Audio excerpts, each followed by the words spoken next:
खबरों के निष्पक्ष विश्लेषण के लिए सब्सक्राइब करें Jantantra TV and press the bell icon. Never miss any update.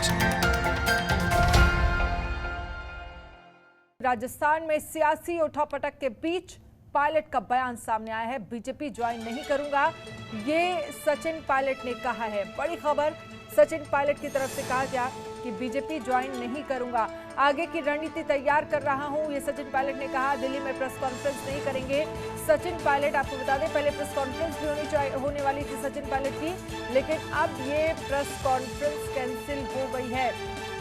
और साथ ही जो लगातार अटकलें लगाई जा रही थी बीजेपी ज्वाइन करने की सचिन पायलट की, उन अटकलों पर भी अब ये कहा जा सकता है कि विराम लग जाए, क्योंकि सचिन पायलट ने खुद कहा है कि बीजेपी ज्वाइन नहीं करूंगा। आगे की रणनीति तैयार कर रहा हूं, ये सचिन पायलट ने कहा है। इस खबर पर ज्यादा जानकारी के लिए अंजलि पोखरियाल हमारी संवाददाता और साथ ही अरविंद पलावत भी हमारे संवाददाता इस खबर पर ज्यादा जानकारी के लिए जुड़ गए हैं।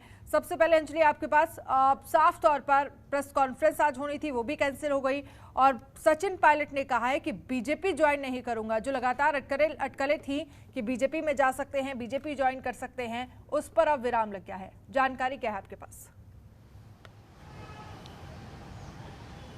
जी देखिए अनन्या, हम आपको बताएं तो सुबह से ही, कल रात से ही हम कहेंगे कि सचिन पायलट ने काफ़ी सारे मीडिया के जो निजी चैनल्स हैं उनसे बात करी। फाइनली एएनआई जो एक न्यूज़ एजेंसी है उसके थ्रू एक अहम बयान सचिन पायलट का निकल के सामने आया और ये बयान तमाम तरह की राजनीतिक जो एनालिसिस है लोगों का, उस पर कहीं ना कहीं इस बयान ने विराम लगा दिया। वो ये है कि वो बीजेपी ज्वाइन नहीं करेगी। सबसे बड़ा एक तो हम लोगों का माइंडसेट है कि कांग्रेस छोड़ रहा है तो बंदा बीजेपी ज्वाइन करेगा, तो तीसरे किसी एंगल में किसी ने सोचा ही नहीं। एक पॉइंट था कि वो सचिन पायलट थर्ड फ्रंट के साथ सामने आ सकते हैं, नई पार्टी बना सकते हैं। इसको लेकर अभी तक सचिन पायलट ने कुछ नहीं कहा है, लेकिन उनका सबसे सीधा जो राजनीतिक गॉसिप्स में उन्होंने विराम लगाकर बता दिया कि वो बीजेपी ज्वाइन नहीं कर रहे हैं। और ये सब चीजें जो मीडिया में आ रही है कि वो बीजेपी ज्वाइन कर रहे हैं, अपने विधायक के साथ वो इस्तीफा देकर बीजेपी में ज्वाइन कराएंगे, या ये तमाम चीजें कहीं ना कहीं उनकी राजनीतिक छवि खराब करने के लिए की जाती है। तमाम और मुद्दों पे भी, जिन सब पे हम कहेंगे कि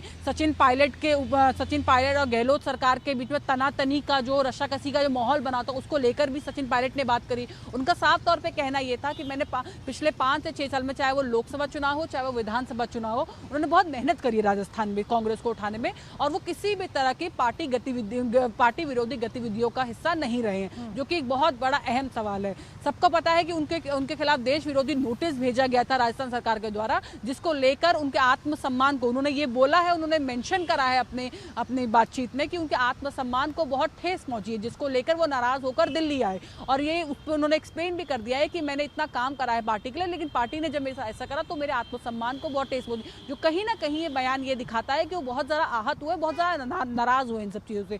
वहीं जब उनसे दूसरा पूछा गया कि अब आपकी रणनीति क्या है, तो उन्होंने बोला है कि अब मैं अपने आगे की रणनीति पे काम कर रहा हूँ, और जो अब मैं, लेकिन बीजेपी ज्वाइन ना करने को लेकर उन्होंने स्पष्ट रूप से कह दिया कि मैं बीजेपी ज्वाइन नहीं कर रहा हूँ। देखिए अनन्या, आप इनको कई और मामलों में भी, कई और मायनों में भी ले सकते हैं। आज सचिन पायलट की पीसी होनी थी 10 बजे, जो कि कैंसिल हो गई। उनके घर पे उनके आवास से पीसी होनी थी, जो कैंसिल हो गई है।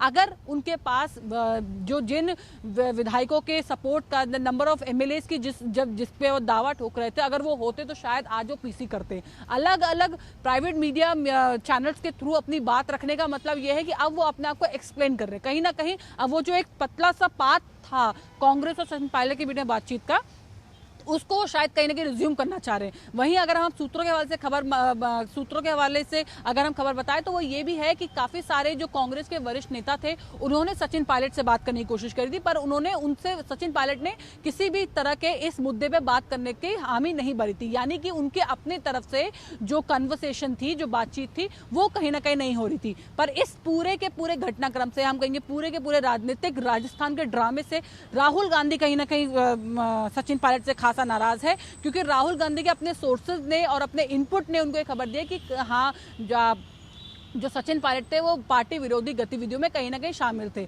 अब इस पूरे घटनाक्रम में सचिन पायलट का जो परिवार है वो काफी अहम भूमिका रखता है। सचिन पायलट जब दिल्ली आए तो सचिन पायलट के इन्फॉर्म करने से पहले उनकी वाइफ का एक ट्वीट आता है जो बहुत ही रहस्यमय ट्वीट था कि जब दिल्ली की ओर हम बढ़ते हैं तो बड़े बड़े जादूगरों की हवा नहीं करते। तो जाहिर सी बात है डायरेक्ट निशाना था अशोक गहलोत की तरफ कि हाँ कुछ बड़ा दिल्ली में आकर हो रहा है। सचिन पायलट की तरफ से ऐसी कोई पुष्टि नहीं आई। वहीं अगर सूत्रों के हवाले से खबर माने तो सचिन पायलट की जो मदर थी उनकी कहीं ना कहीं जेपी नड्डा से और बीजेपी के बड़े आला कमान से बातचीत का दौर जारी था। तो वो ये कहीं ना कहीं दिखाता है कि वो सेंटर में कांग्रेस पार्टी के आला कमान को पता लग गया था कि इनकी बातचीत जारी है। इस बातचीत का ये हम कहेंगे कि ये जो कम्युनिकेशन था इसको लेकर भी खासी नाराजगी सोनिया गांधी और राहुल गांधी के मन में थी सचिन पायलट को लेकर। इसीलिए जो तत्काल प्रभाव से कल एक्शन लिया गया सचिन पायलट के ऊपर वो इसका कहीं ना कहीं रिफ्लेक्शन है। लेकिन फिर भी आज के इस घटनाक्रम में ये जरूर मान सकते हैं सचिन पायलट ने अपने आप को एक्सप्लेन कराया और जो कांग्रेस और उनके बीच में कम्युनिकेशन का पाथ था वो कहीं ना कहीं खोल दिया। और आगे चलकर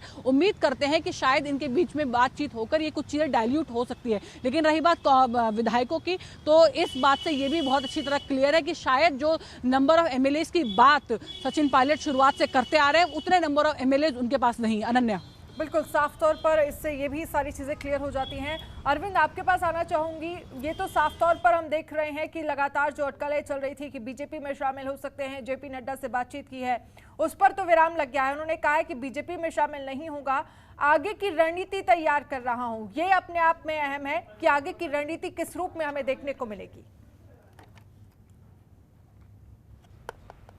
जी बिल्कुल, देखिए आपसे कुछ देर पहले जब मैंने बताया था कि जो राजस्थान में जिस तरह से जो सियासी घटनाक्रम चल रहा है पूरा उसमें जो सचिन पायलट के साथ में जो विधायक हैं वो विधायक बीजेपी में जाने के लिए तैयार नहीं है। मैंने बताया था कि दीपेंद्र सिंह जो भंवरलाल शर्मा है चूरू सरदार शहर से जो विधायक हैं और मंझे हुए राजनेता हैं, उन्होंने कल ही ये स्पष्ट कर दिया था कि हमारी पार्टी से कोई नाराजगी नहीं है, हमारी पार्टी नेतृत्व से नाराजगी है, चाहे उपचुनाव लड़ना पड़े, लेकिन हम भारतीय जनता पार्टी में शामिल नहीं होंगे। उन्होंने ये चीज कही थी।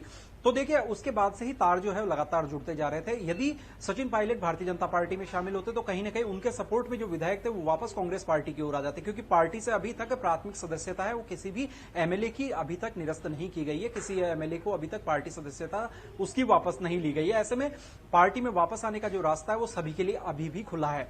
हालांकि कौन आता है कौन नहीं आता ये आने देखने वाली बात होगी। तो ऐसी स्थिति में ये साफ माना जा रहा था या तो थर्ड फ्रंट के साथ जाएंगे या किसी अन्य पार्टी के साथ यहां जो है टाई अप हो सकता है जिसकी विचारधारा कांग्रेस से जुड़ती हुई है, चाहे वो कम्युनिस्ट पार्टी हो सकती है चाहे कोई अन्य पार्टी हो सकती है। क्योंकि देखिए आप कांग्रेस पार्टी में रहकर हमेशा आप भारतीय जनता पार्टी को कोसते हैं और उसके बाद में आप भारतीय जनता पार्टी में आकर आप कांग्रेस को कोसेंगे तो जनता समझती है, जनता को हर एक चीज का अंदाजा होता है कि आप सत्ता के साथ जा रहे हैं, आप सरकार के आप पार्टी के साथ हैं।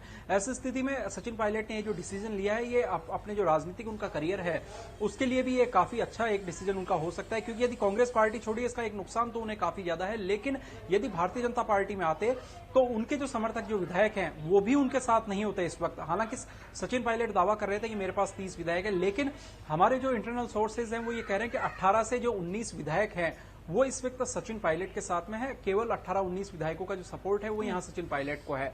वहीं मुख्यमंत्री अशोक गहलोत ने कल भी कहा था कि इनमें से करीब 10 जो विधायक है वो हमारे संपर्क में थे लेकिन उनको आने नहीं दिया जा रहा है। तो इस तरह से जो मध्य प्रदेश की जो राजनीतिक सियासत चली उसी तर्ज पर राजस्थान की भी सियासत चली। लेकिन अब ये स्पष्ट हो चुका है कि जिस तरह से सचिन पायलट भारतीय जनता पार्टी का रुख नहीं का साथ नहीं लेंगे तो ये एक बड़ी चीज यहां पर, क्योंकि देखिए भारतीय जनता पार्टी की कोर कमेटी की एक बैठक भी आज होने वाली थी। लेकिन जब ये पता चला कि जो सचिन पायलट है उनकी प्रेस कॉन्फ्रेंस यहां पर होगी तो ऐसे में ये जो मीटिंग है उसको फिलहाल टाल दिया गया था और माना जा रहा है कि अब ये बैठक जो है ये आज यहां पर अभी तक होने के चांसेस काफी कम है। तो ऐसी स्थिति में अब ये देखना होगा कि भारतीय जनता पार्टी और कांग्रेस दोनों ही इसी चीज पर डटे हुए हैं कि आखिर सचिन पायलट का अगला स्टेप क्या होगा, क्योंकि सचिन पायलट के जो नेक्स्ट स्टेप के बाद में ही उनका जो स्टेप है उनकी जो रणनीति है वो यहां पर बनना शुरू होगी। हालांकि कांग्रेस पार्टी पूरी तरह आश्वस्त है, अशोक गहलोत पूरी तरह आश्वस्त है कि उनकी जो सरकार है वो पूरे सेफ मोड में है, किसी तरह की कोई परेशानी यहां पर नहीं होगी। होटल फेयरमाउंट में सभी विधायकों को रखा गया है। साथ ही बता दूं कि कल कैबिनेट और राज्य मंत्रिपरिषद की बैठक बुलाई गई थी। कई बड़े कयास लगाए जा रहे थे कि मंत्रिमंडल का जो एक्सटेंशन है वो वो यहाँ पर हो सकता है, एक्सपेंशन के लिए यहाँ पर बुलाया गया है। इससे पहले जो सभी मंत्री है उनसे इस्तीफा लिया जा सकता है, इस तरह की जो चर्चाएं वो चली। लेकिन अशोक गहलोत ने जनता को एक मैसेज देने के लिए इस बड़ी कैबिनेट की बैठक में ऐसी परिस्थितियों में जनता से जुड़े मुद्दों पर कई अहम फैसले किए, जिसमें उद्यमियों के लिए एक पॉलिसी है वो यहां शुरू करने की बात की है, चाहे सेवा नियमों में संशोधन है वो यहां पर बात की है, साथ ही 13 जिलों को पानी की जो व्यवस्था है वहां पर एक बड़ा जो बजट है वो यहां पर दिया गया, केंद्र सरकार को कई प्रस्ताव है वो यहां पर भेजा गया है। ऐसे में एक मैसेज देने की यहां पर कोशिश की गई है कि चाहे राजनीतिक हालात कुछ भी हो, लेकिन हम राजस्थान की जनता के लिए काम करें, हमारे कांग्रेस पार्टी में चाहे कुछ भी हो रहा हो लेकिन सरकार स्थिर है। ये एक मैसेज देने का एक प्रयास जो है वो राजस्थान की जनता के लिए कल यहां पर किया गया है, क्योंकि जिस तरह से सभी विधायकों को बस में लेकर, जो सभी मंत्रिपरिषद के सदस्य हैं, कैबिनेट के जो सदस्य हैं, उनको बस में लेकर और सीएम हाउस पे वो पहुंचे, तो ऐसे में कई बड़े जो कयास है वो सभी लोग लगा रहे थे, लेकिन उन सभी कयासों को एक बार फिर से जो दरकिनार किया गया और अब माना जा रहा है कि कुछ दिन बाद में जो मंत्रिमंडल का जो विस्तार है ये यहां पर हो सकता है। जी अनन्या। चलिए, बहुत बहुत शुक्रिया तमाम जानकारी के लिए। अंजलि हमारे साथ जुड़ी थी, उनका भी बहुत बहुत शुक्रिया। तो साफ तौर पर सचिन पायलट ने साफ कर दिया है कि वो बीजेपी के साथ नहीं जा रहे हैं, आगे की रणनीति तैयार कर रहा हूं, ये सचिन पायलट ने कहा है। खबरों के निष्पक्ष विश्लेषण के लिए सब्सक्राइब करें Jantantra TV and press the bell icon. Never miss any update.